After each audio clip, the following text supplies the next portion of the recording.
Hey internet friends, in previous videos we've covered who Bill Gates was before Microsoft, who Bill Gates was after Microsoft, and what it means to give eugenics a hot rebrand as population control. But today we're going to go in a different direction because Bill Gates is just one guy. Today we're going to look at the money and power behind Bill and discuss some companies and individuals that might not be household names, but they manage the names you know in your household. So let's take a closer look at one faction of what the children these days are calling the deep state.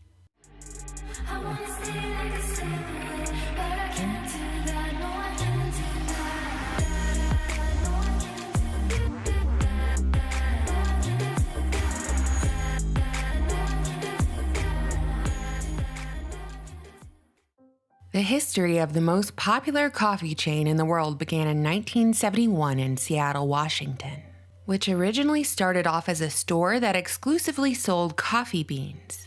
A decade later, Howard Schultz was hired as the marketing and sales director, and he quickly turned the coffee bean shop into a cafe, with his strategy being aggressive expansion as the years went on. But in the 1980s, Starbucks had gotten into financial trouble because the original founders had acquired a company called Peet's Coffee. The owner of Starbucks approached Schultz, relaying his intention to keep Peet's. Schultz was then offered ownership of Starbucks for $3.8 million if he could come up with the funds from private investors within 60 days. Schultz claimed that he had no money, and by the end of the month, he'd barely raised half, only to have the same Starbucks owner approach him saying that he'd received an unsolicited offer on the table for $4 million from a Titan investor. And if Schultz couldn't raise the money by the end of the month, he'd have to accept the offer. In Schultz's retelling of this story, he relayed these events to his attorney friend, and his attorney friend responded by telling Schultz to come into the office and speak with the senior partner at the firm, who just so happened to be William Gates Sr., the father of Microsoft's Bill Gates. You know, Gates Sr., the attorney who sat on the board of Planned Parenthood before the days of Roe versus Wade. Gates Sr., who married Mary Maxwell, the banker's daughter and the granddaughter of the president of Seattle's Federal Reserve Bank. Yeah, Gates Sr. standing proud at 6 feet 7 inches tall. We're all familiar by this point. So Gates Sr. caught wind of this transaction and advised Schultz to take a walk with him. And they walked down to the unnamed rival buyer's office, where Gates Sr. gave the investor a verbal lashing, saying, "You should be ashamed of yourself. Stand down. This Schultz kid is gonna realize his dream." And then Gates turned to Schultz and instructed him to buy Starbucks. And not to worry, he and Bill Gates Jr. were gonna help him. What a beautiful story, right? It's got everything you could possibly want. Piping hot coffee, the rise of the underdog, and of course, a wise older gentleman looking out for the dreams of a young man. Yeah, sure, it's the same fella who championed the early extermination of many potential dreams through Planned Parenthood, but we won't dwell on that because Gates Sr. made this one American dream come to fruition. Such inspiration. Truly achievable to anyone willing to put in the hard work. And of course, willing to accept a sweetheart deal and work around the quiet shadow ownership of a company. If there's anything Starbucks has been successful at, it's cornering a demographic by selling the cafe experience with the Starbucks cup as a status symbol, with the actual Starbucks logo being what most people think is a twin-tailed mermaid that Starbucks refers to as a siren. But it's actually a hybrid creature, her upper half being a human female and lower half being two fishtails, or two serpent tails. The coffee in that cup comes at an objectively high price, and one might assume that high prices equate to high quality or at least real ingredients. But when you break down the composition of Starbucks drinks and baked offerings, what you're left with is GMOs, pesticides, high fructose corn syrup, and traces of growth hormones throughout, all of which are linked to chronic disease and fertility issues. Even the milk is GMO, from cows that are fed a diet of GMO corn. And that corn is sprayed with pesticides like Monsanto's Roundup. If you've ever sprayed Roundup in your yard, you know from experience that it kills everything it comes into contact with. So what does it mean to ingest it on the daily? So Starbucks' priority should be to get away from the GMO Monsanto ingredients, right? Well, let's follow the money and demonstrate why they can't. The breakdown of Starbucks ingredients might just be an accent point on the story, but it's actually a really big deal, since we can draw a distinct line between the Schultz-Gates Starbucks sweetheart deal and the company that controls a majority of the world's food supply. Monsanto originally began as a chemical company, eventually evolving into a pharmaceutical company, then partnered with the military to give us Agent Orange, the insecticide DDT, PCBs, and artificial growth hormones, which have done nothing but leave a trail of destruction in their wake.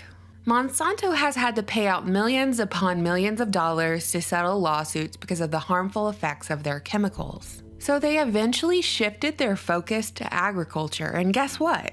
Now they control our food supply. And they were able to stay true to their roots by introducing chemicals and genetic modification to crops.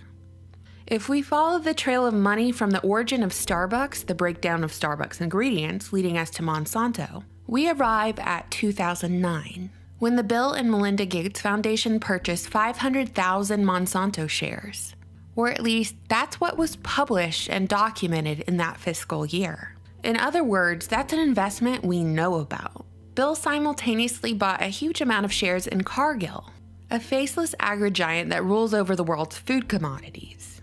And by doing this, he effectively has a huge financial stake in the world's food supply, and that supply is controlled by companies with less than pristine reputations. And that's putting it lightly. Later, Bill Gates invested millions and millions of dollars in plant-based meat alternative companies like Beyond Meat, and the Impossible Burger, sold across upscale restaurants, supermarkets, and even fast food places like Burger King, Carl's Jr., and now Starbucks. The CEO of Impossible Foods is Patrick Brown, a Stanford biochemistry professor specializing in DNA research, whose father worked for the Central Intelligence Agency. While marketing professionals will engineer campaigns to paint these plant-based meats as healthy alternatives, it's proven and documented that these burgers use GMO soy and vegetable sprays with Monsanto Roundup. Recently, Monsanto was acquired by Bayer for $66 billion. Bayer is a German pharmaceutical company that was part of the IG Farben conglomerate back in the Third Reich, and was convicted by the American military of taking advantage of the absence of legal and ethical constraints on medical experimentation to test its drugs on unwilling human subjects during World War II. You'd think that Bayer would have learned their lesson and maybe tried to behave, a little more ethically over the decades, but no. They have just as many scandals and lawsuits as Monsanto, like recently, when Bayer Laboratories realized their blood products were contaminated with HIV and decided that their financial investment in these products was too high to toss out all their vials of blood in a fiery dumpster. So they sold their HIV-tainted products to South America and Asia without the courtesy of a warning. Yes, this is the company that controls our pharmaceuticals and food supply. Aren't we all thrilled? No wonder Bill Gates is making it rain on these companies. They're literally the MVPs of his and his family's passion: population control.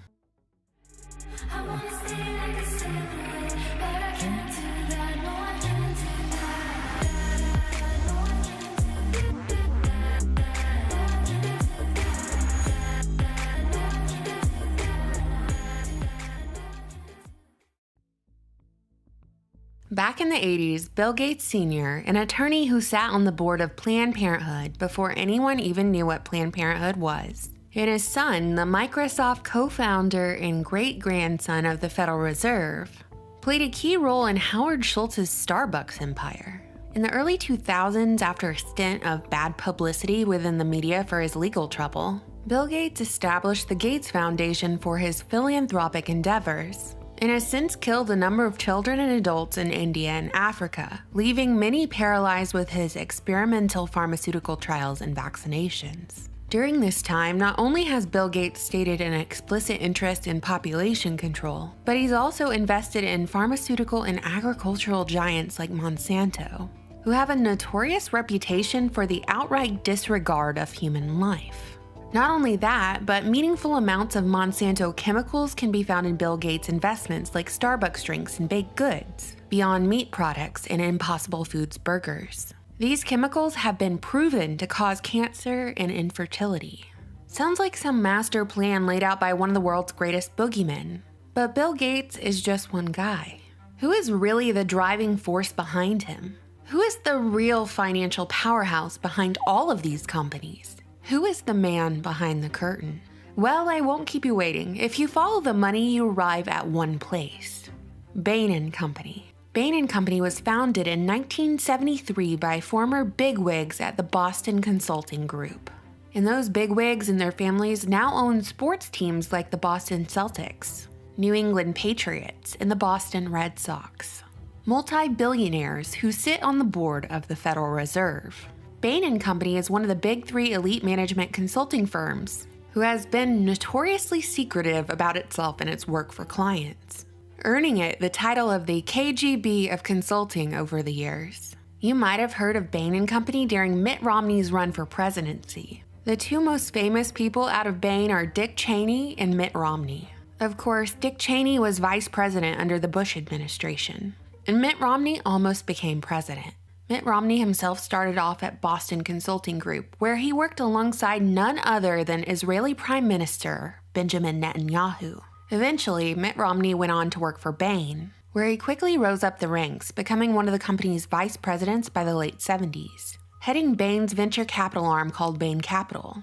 You might not ever guess this, but the wholesome Mormon Mitt Romney was there through it all, quite literally shaping the culture and realities of the United States and countries around the world through Bain Company.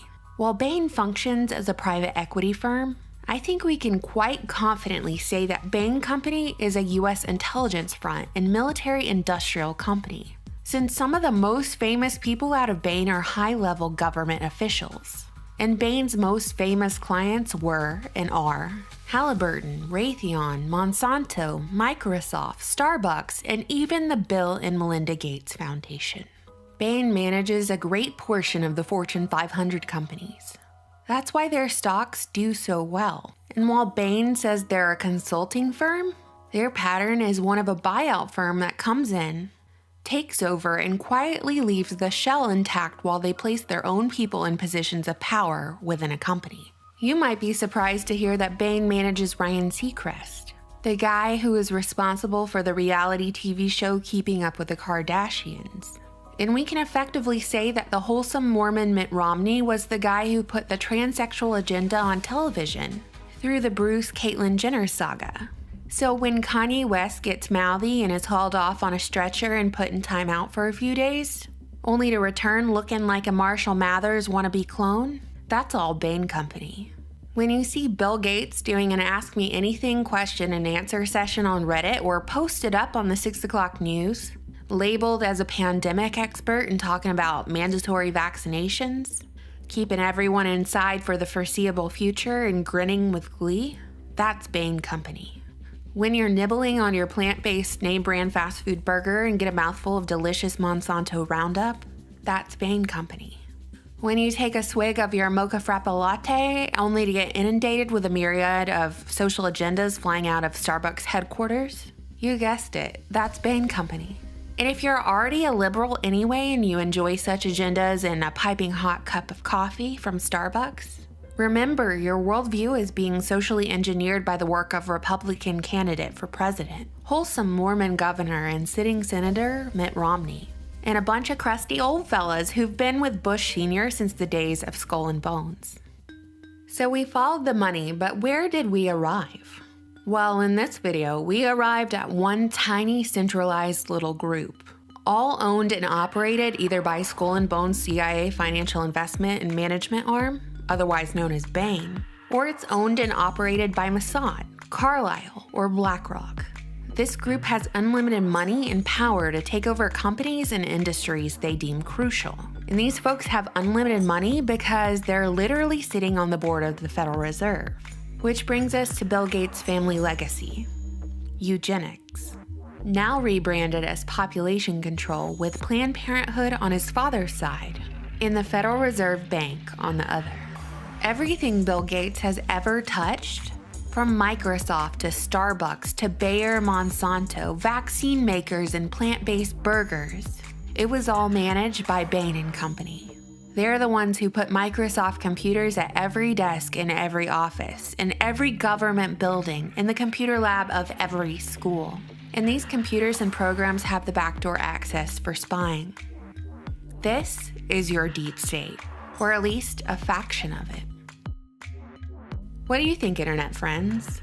You know, I always look forward to your comments. As always, you can find the full source list to this video pinned as the top comment under the YouTube video. Thank you all so much for watching, subscribing, and supporting my channel on Patreon. Bye!